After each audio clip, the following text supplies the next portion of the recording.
Des brutes se moquaient de la fille timide, jusqu'à ce qu'elle révèle son secret. Maintenant, il regrette tout. Marie Valois, 17 ans, avait toujours été le genre de personne qui préférait l'ombre au projecteur. Avec sa silhouette fine, ses sweats à capuche trop grands et son habitude de garder ses yeux sombres fixés sur le sol, elle traversait les couloirs du lycée Pasteur comme un fantôme. Sa famille avait déménagé dans cette ville de banlieue il y a à peine 3 mois, lorsque son père avait été muté, et Marie se sentait toujours comme une étrangère, essayant de naviguer dans un écosystème social déjà établi. Le laboratoire de chimie au 3e étage était devenu son sanctuaire pendant les pauses déjeuner. Alors que les autres élèves se rassemblaient à la cantine ou dans la cour, Marie se faufilait dans la salle de classe vide pour manger son sandwich en paix, entourée de l'odeur familière du soufre et du bourdonnement silencieux des ventilateurs. Elle sortait ses romans de poche usés et se perdait dans des mondes où les protagonistes timides finissaient par trouver leur voie.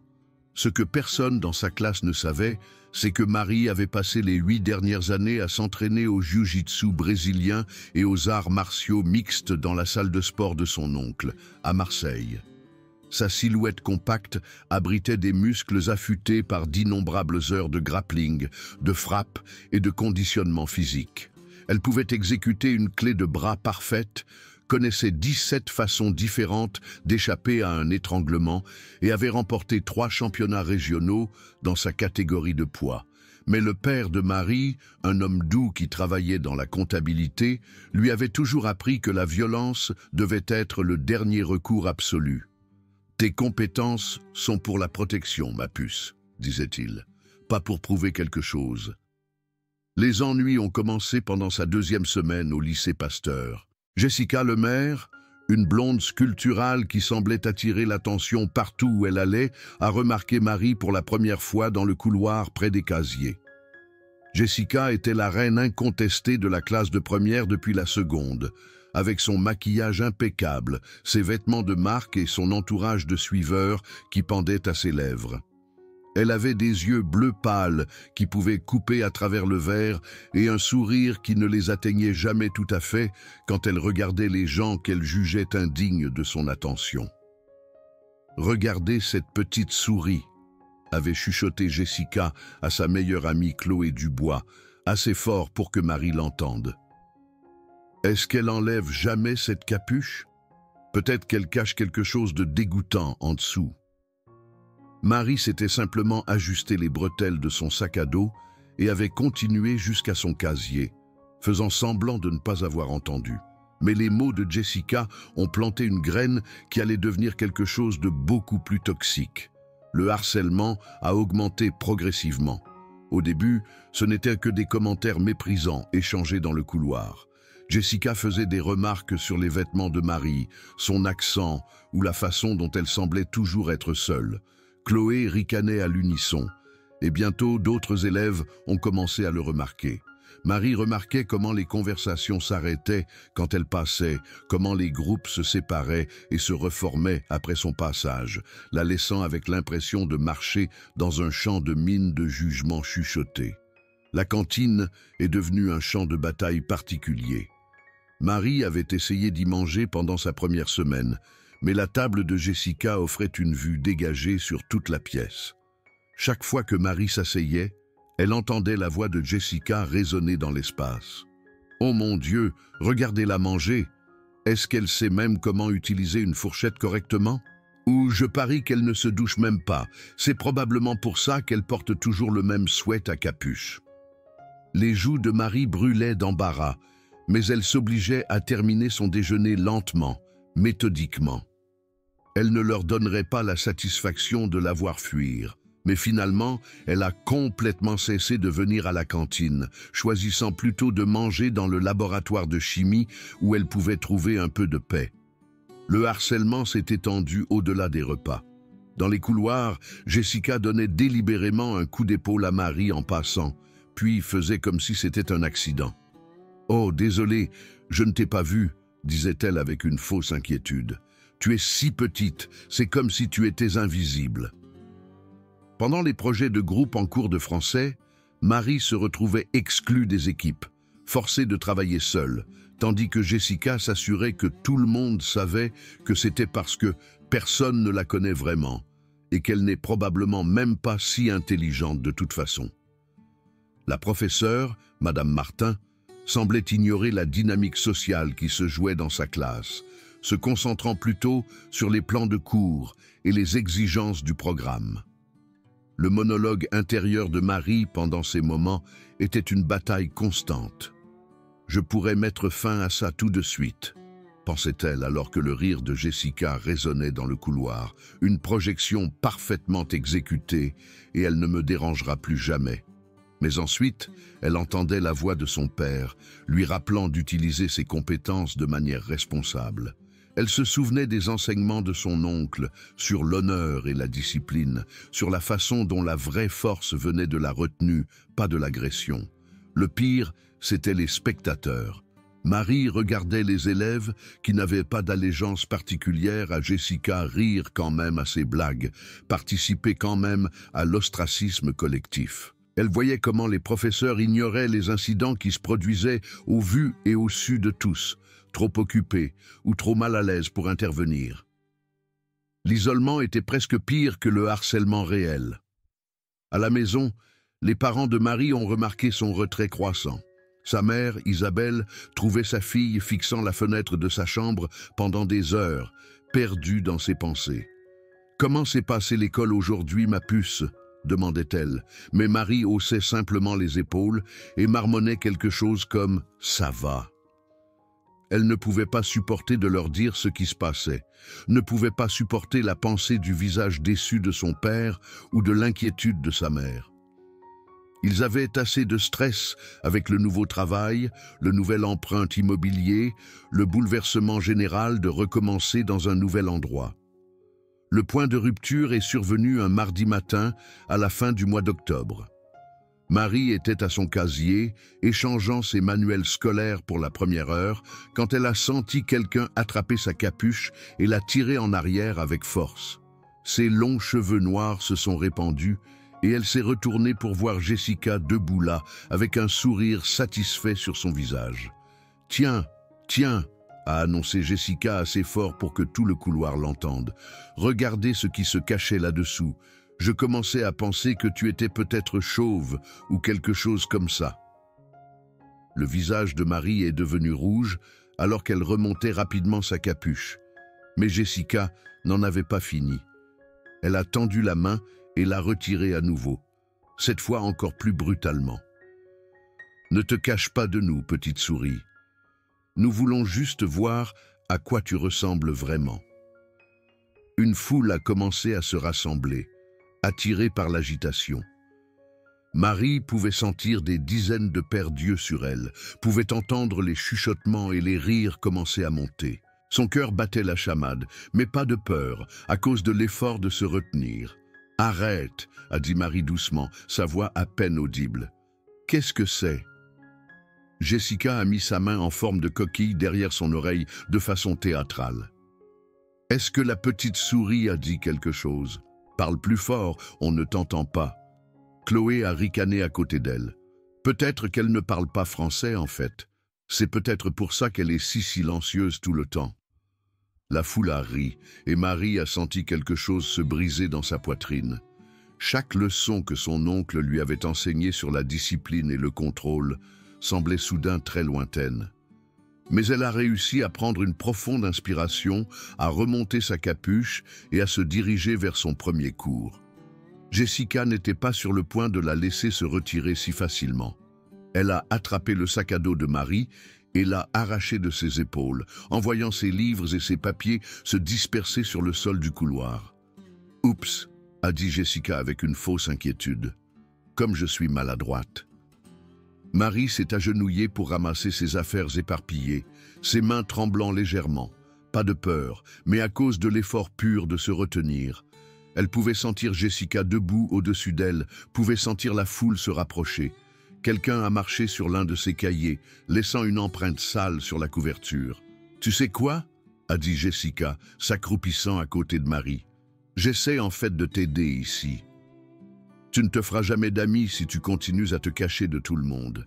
Peut-être que si tu parlais aux gens, au lieu de te faufiler comme une sorte de bizarre, tu ne serais pas si pathétique. » La mâchoire de Marie s'est serrée. Elle a ramassé le dernier de ses papiers et s'est levée lentement, délibérément. Quand elle a regardé Jessica, il y avait quelque chose de différent dans ses yeux, une lueur de quelque chose qui a fait reculer Jessica involontairement. « J'ai dit arrête !» a répété Marie, mais cette fois sa voix portait plus de poids. C'était calme, mais ça a traversé le bruit du couloir comme une lame. Pendant un instant, Jessica a semblé incertaine. Mais ensuite, elle a jeté un coup d'œil autour d'elle à son public et s'est gonflée à nouveau. « Ou quoi? Qu'est-ce que tu vas faire ?» Marie l'a regardée pendant un long moment, et Jessica pouvait jurer qu'elle avait vu quelque chose de dangereux traverser le visage de la fille tranquille. Mais ensuite, Marie a simplement ajusté les bretelles de son sac à dos et s'est éloignée, laissant Jessica debout dans le couloir, se sentant étrangement mal à l'aise. Cet incident a marqué un tournant.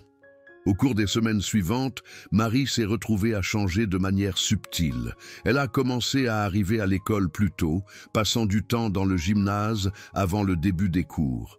Elle tirait des paniers seule, faisait des tractions sur l'équipement, s'étirait d'une manière qui rappelait à son corps ses capacités.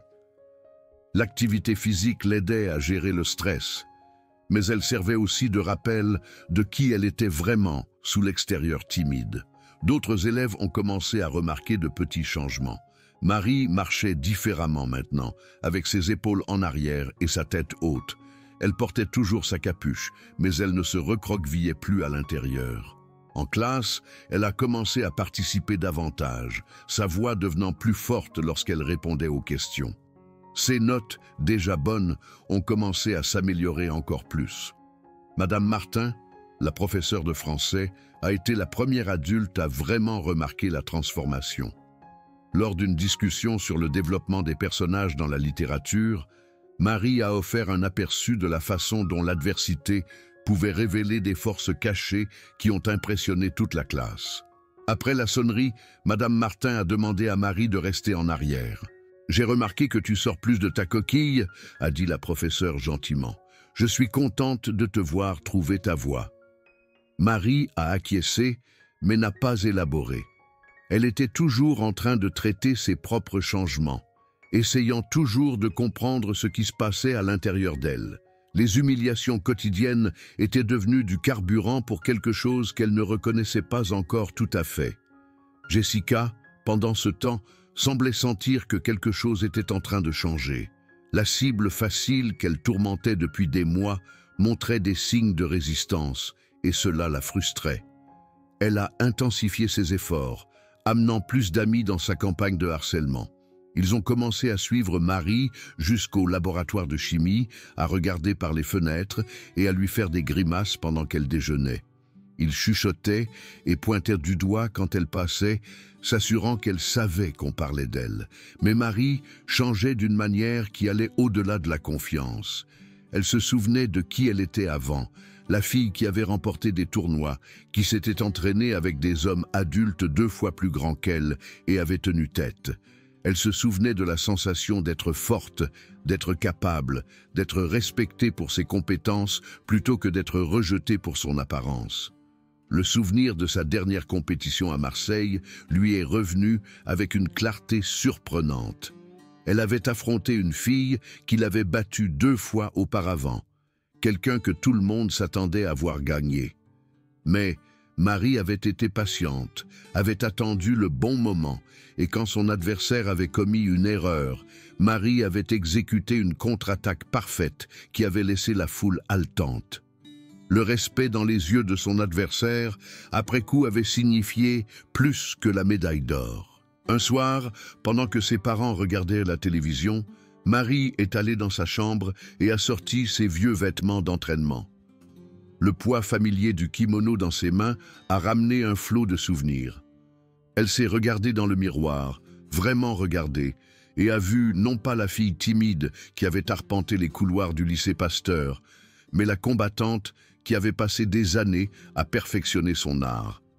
Le lendemain matin, Marie a quitté sa maison 30 minutes plus tôt que d'habitude. Au lieu d'aller directement à l'école, elle a fait un détour par le parc à 3 pâtés de maison. Dans le calme du petit matin, avec la rosée encore sur l'herbe et le soleil commençant à peine à se lever, elle a commencé à exécuter les katas qu'elle avait pratiqués des milliers de fois. Son corps se souvenait de chaque mouvement, de chaque transition, de chaque respiration. Le kata coulait comme de l'eau, chaque technique précise et contrôlée. Marie a senti la brûlure familière dans ses muscles, l'étirement satisfaisant des tendons et des ligaments qui avaient été négligés pendant trop longtemps. Quand elle a terminé, elle respirait fort, mais se sentait plus centrée qu'elle ne l'avait été depuis des mois. Elle a fait de cet entraînement matinal une routine quotidienne. Pompes, abdominaux, shadowboxing, katas, tous effectués dans l'intimité du parc avant l'école. Son corps a commencé à réagir, les muscles se raffermissant, les réflexes s'aiguisant. Plus important encore, son esprit a commencé à s'éclaircir. Le brouillard de victimisation qui avait obscurci son jugement a commencé à se dissiper. Les élèves de l'école ont commencé à remarquer le changement de manière plus évidente. Marie bougeait avec une énergie différente maintenant, une confiance tranquille qui était difficile à définir mais impossible à ignorer. Elle portait toujours sa capuche, restait toujours à l'écart, mais il y avait quelque chose dans sa posture qui suggérait qu'elle ne se cachait plus. Pendant le déjeuner dans le laboratoire de chimie, Marie s'est retrouvée à penser moins à la cruauté de Jessica et plus à sa propre réponse à celle-ci. Elle a réalisé que sa retenue n'avait pas été noble. Elle avait été de la peur. Peur des conséquences, peur du jugement, peur de devenir quelque chose qu'elle ne voulait pas être. Mais maintenant, elle commençait à comprendre qu'il y avait une différence entre la violence agressive et la force défensive. Le point culminant est survenu un vendredi après-midi en novembre. Marie sortait par la sortie arrière de l'école, espérant éviter la foule habituelle, quand elle a trouvé Jessica, Chloé et 3 autres filles qui l'attendaient. Elles avaient clairement planifié cette confrontation, se positionnant entre Marie et le portail qui menait à la rue. « Tu vas quelque part, petite souris ?» La voix de Jessica était différente maintenant, plus dure. Marie pouvait sentir que sa confiance croissante avait été remarquée et était perçue comme une menace. « Je rentre à la maison », a dit Marie simplement, ajustant les bretelles de son sac à dos. « Pas si vite », a dit Chloé en avançant. « On veut te parler. » Marie a regardé autour d'elle et a réalisé qu'elles étaient relativement seules. L'arrière de l'école était désert, à l'exception d'elle, et le bâtiment les bloquait de la vue de la rue. Sa fréquence cardiaque a augmenté, mais pas de peur, d'anticipation. « On t'a observé », a continué Jessica en se rapprochant. « Tu fais la maligne ces derniers temps, comme si tu étais quelqu'un de spécial. Mais on sait ce que tu es vraiment. » Marie n'a rien dit, les a juste regardés attentivement. Elle pouvait lire leur langage corporel, pouvait voir l'agression monter dans leur posture.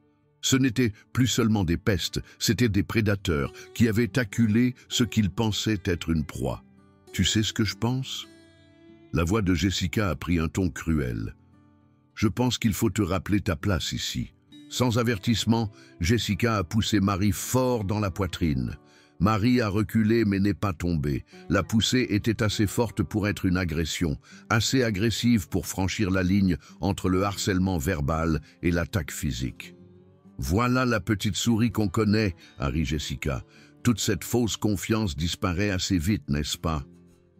Marie s'est redressée lentement, ses yeux ne quittant jamais le visage de Jessica.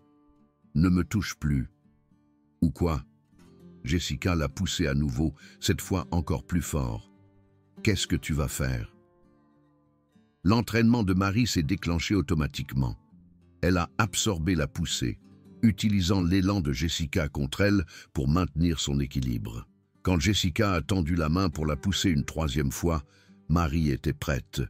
Elle a attrapé le poignet de Jessica au milieu de la poussée, l'a tordu en douceur et en un seul mouvement fluide, a exécuté une projection de hanche parfaite qui a envoyé Jessica voler dans les airs. Jessica a atterri lourdement sur le dos, le souffle coupé, regardant le ciel en état de choc complet.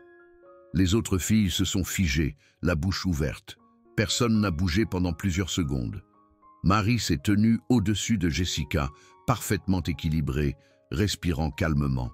« Je t'avais dit de ne pas me toucher. » Jessica a lutté pour s'asseoir, son visage rouge d'embarras et de colère. « Espèce de folle! Qu'est-ce que c'était que ça ?» « C'était moi qui me défendais, » a dit Marie doucement. « Ce que j'ai tout à fait le droit de faire. » Chloé a trouvé sa voix. « Tu ne peux pas juste attaquer les gens, on va te dénoncer. » Marie l'a regardé avec des yeux calmes. « Pourquoi? Me défendre contre une agression? Il y a des caméras de sécurité sur ce bâtiment. Elles montreront exactement qui a commencé ça. » Jessica a finalement réussi à se remettre sur ses pieds, la rage brûlant dans ses yeux. « Tu te crois si forte maintenant? C'était juste un coup de chance. » « Ce n'était pas de la chance, » a dit Marie simplement. Quelque chose dans son ton a fait hésiter Jessica. Il n'y avait pas de vantardise, pas de colère, juste une certitude tranquille. Marie se tenait complètement détendue, mais Jessica pouvait sentir la force enroulée sous la surface. « Qui es-tu » a demandé Jessica, et pour la première fois, il y avait de l'incertitude dans sa voix. Marie a retiré sa capuche, laissant ses longs cheveux noirs tomber librement. « Je suis quelqu'un qui a fait de gros efforts pour éviter cette conversation. Mais puisque tu as insisté pour l'avoir, laisse-moi être clair. J'ai passé 8 ans à m'entraîner aux arts martiaux. J'ai gagné des championnats régionaux. Je peux casser des planches à main nue et je sais exactement quelle pression il faut pour disloquer une épaule. » Les filles ont fait un pas en arrière involontairement. Mais plus important encore, a continué Marie, je connais la différence entre utiliser mes compétences pour blesser les gens et les utiliser pour me protéger. Ce qui vient de se passer était de la protection. Si tu reviens vers moi, ce sera toujours de la protection, mais ça pourrait être beaucoup plus complet. Le visage de Jessica était blanc maintenant. Tu nous menaces. Je vous informe, a corrigé Marie. J'ai essayé de gérer cette situation sans conflit. Je me suis éloigné, je vous ai ignoré, j'ai fait tout ce que je pouvais pour éviter exactement ce moment. Mais vous n'avez pas voulu lâcher prise. Vous avez continué à pousser jusqu'à ce que vous poussiez enfin trop loin. Elle a regardé chacune des filles à tour de rôle. Je ne veux blesser aucune d'entre vous. Je ne veux pas être connue comme la fille qui bat les gens. Mais je ne serai plus la victime de personne. Plus jamais. Chloé a tiré sur la manche de Jessica. « Allez, on s'en va !» Mais la fierté de Jessica était blessée. Et la fierté blessée pousse les gens à faire des choses stupides. « Tu as eu de la chance une fois » a-t-elle grogné. « Voyons voir à quel point tu es vraiment forte. » Elle s'est précipitée sur Marie, les bras tendus, ayant clairement l'intention de la plaquer au sol. Marie s'est écartée en douceur, a attrapé le bras de Jessica et a utilisé son propre élan pour la faire tomber dans la clôture derrière elle. Jessica a heurté le grillage avec force et s'est effondrée au sol, étourdie. « Reste en bas », a conseillé Marie calmement. « S'il te plaît. » Jessica l'a regardée avec un mélange de douleur et d'incrédulité. Les autres filles reculaient maintenant, clairement peu disposées à tester les capacités de Marie elle-même. « C'est fini », a dit Marie fermement. « Tout ça, les commentaires, le harcèlement, les coups d'épaule délibérés dans les couloirs, ça s'arrête maintenant. Tu ne peux pas nous obliger à faire quoi que ce soit, » a dit Chloé, mais sa voix manquait de conviction. Marie l'a regardée avec patience. « Je ne vous oblige à rien. Je vous explique juste ce qui va se passer si vous ne le faites pas. Je m'entraîne depuis que j'ai 9 ans. Je sais comment me défendre et je le ferai, à chaque fois. » Elle a aidé Jessica à se remettre sur ses pieds, notant avec satisfaction que son ancienne tortionnaire n'essayait pas de se dégager. « Je ne veux pas te battre. Je n'ai jamais voulu me battre contre aucune d'entre vous. Mais je ne vous laisserai pas non plus me traiter comme des ordures juste parce que vous pouvez vous en tirer. » Jessica s'est époustée, son visage brûlant d'humiliation. « Ce n'est pas fini. »« Si, c'est fini, » a dit Marie doucement, « parce que maintenant tu sais à qui tu as affaire, et tu sais que je ne vais plus me laisser faire. » Elle a ramassé son sac à dos et s'est dirigée vers le portail, laissant le groupe de filles debout là dans un silence stupéfait. En arrivant dans la rue, Elle pouvait les entendre se disputer entre elles, leur voix aiguë de choc et de confusion. Marie est rentrée chez elle étourdie, son esprit rejouant la confrontation encore et encore. Elle se sentait étrange, pas triomphante, exactement, mais soulagée, comme si un poids qu'elle portait depuis des mois avait finalement été enlevé de ses épaules. Au dîner ce soir-là, ses parents ont remarqué le changement immédiatement. Marie s'est assise plus droite, a établi un contact visuel quand elle parlait et a même souri pendant la conversation. Quand sa mère a posé des questions sur l'école, Marie a dit « C'était mieux aujourd'hui. Je pense que les choses vont être différentes maintenant. » Son père l'a regardée attentivement. « Différentes comment ?» Marie a réfléchi à la question. « Je me suis souvenu de qui je suis. » Le lundi suivant, Marie est entrée à l'école la capuche baissée. Ses longs cheveux tombaient librement autour de ses épaules et elle bougeait avec la confiance tranquille de quelqu'un qui avait affronté ses peurs et en était sorti victorieux. Les élèves ont remarqué le changement immédiatement. Les conversations se sont arrêtées quand elle est passée, mais les chuchotements portaient maintenant une note de respect plutôt que de moquerie. Dans le couloir près des casiers, Marie a rencontré Jessica et son groupe. Pendant un instant, la tension a crépité dans l'air, puis Jessica a détourné le regard en premier, trouvant soudain quelque chose de fascinant dans son casier. Les autres ont fait de même, et Marie est passée sans incident. Madame Martin l'a approchée après le cours de français. « Tu sembles différente ces derniers temps, Marie. Plus confiante. C'est agréable à voir. » Marie a souri. « J'ai travaillé à me défendre. »« C'est merveilleux, » a dit la professeure chaleureusement. « Bien que j'espère que tu sais que si tu as besoin de soutien, il y a des adultes ici qui peuvent t'aider. »« Je sais, » a acquiescé Marie. « Mais parfois, il faut d'abord s'aider soi-même. » La transformation de la dynamique sociale de l'école a été graduelle mais perceptible. Les élèves qui avaient auparavant ignoré Marie ou participé à son exclusion ont commencé à acquiescer en signe de reconnaissance lorsqu'ils la croisaient. Quelques-uns ont même tenté des conversations, curieux de connaître la fille tranquille qui avait d'une manière ou d'une autre gagné le respect très visible de Jessica Lemaire. Pendant le déjeuner, Marie préférait toujours le laboratoire de chimie, mais maintenant c'était par choix plutôt que par nécessité. Elle aurait pu manger à la cantine si elle l'avait voulu, mais elle appréciait sincèrement le sanctuaire tranquille où elle pouvait lire et penser sans interruption. Un après-midi, alors qu'elle quittait le laboratoire, elle a trouvé un jeune élève coincé par deux garçons plus âgés. La scène était terriblement familière. Le cercle de spectateurs, le rire cruel, les tentatives de la victime de devenir invisible. Marie s'est arrêtée, se souvenant de ses propres mois de tourment. Puis, elle s'est approchée, calmement. « Y a-t-il un problème ici ?» a-t-elle demandé doucement. Les deux brutes l'ont regardée avec dédain. « Mêle-toi de tes affaires, la fille. »« En fait, » a dit Marie en se rapprochant, « je pense que c'est l'affaire de tout le monde.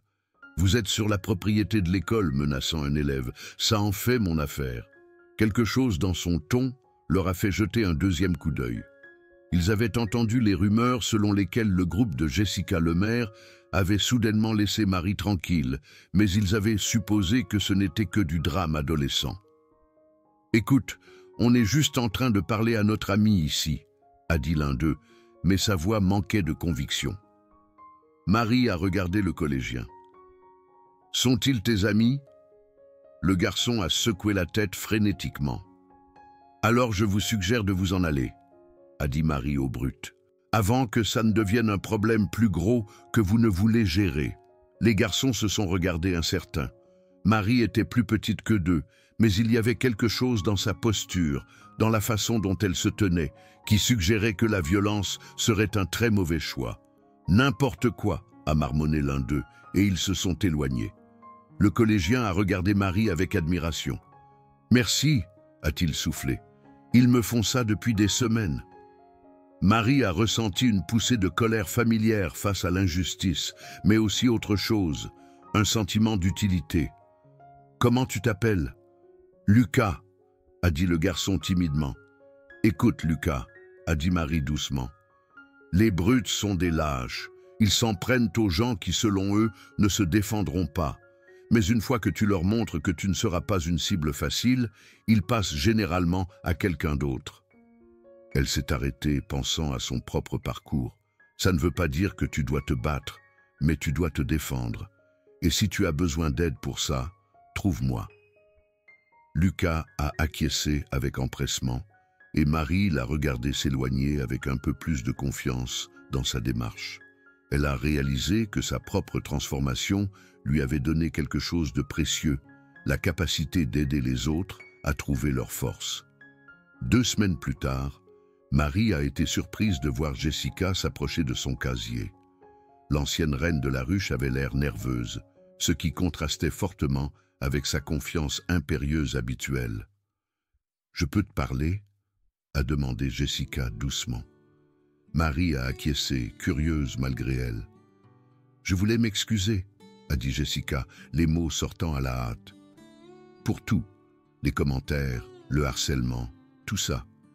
J'étais une vraie connasse avec toi sans raison. » Marie a étudié le visage de son ancienne tortionnaire. « Pourquoi ?» Jessica s'est agitée mal à l'aise. « Honnêtement, j'étais menacée par toi. Tu étais intelligente, tu t'occupais de tes affaires, tu n'avais besoin de l'approbation de personne. Je suppose que j'ai pensé que si je pouvais te faire sentir petite, ça me ferait me sentir plus grande. » Marie a acquiescé lentement. « Ça a du sens. »« J'ai réfléchi à ce que tu as dit, » a continué Jessica, « sur le fait que tu ne voulais blesser personne. Même après tout ce que je t'ai fait, tu n'as utilisé que la force nécessaire pour m'arrêter, pas pour vraiment me blesser. Ce n'est pas comme ça que la plupart des gens auraient géré ça. »« La violence devrait être le dernier recours, » a dit Marie doucement. « Et même dans ce cas, tu ne devrais utiliser que ce qui est nécessaire. » Jessica l'a regardé avec quelque chose qui aurait pu être de l'admiration. « Où as-tu appris à te battre comme ça ?»« Dans la salle de sport de mon oncle à Marseille.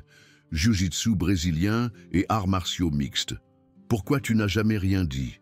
Je veux dire, si les gens savaient que tu pouvais te battre, ils t'auraient laissé tranquille. » Marie a réfléchi à la question.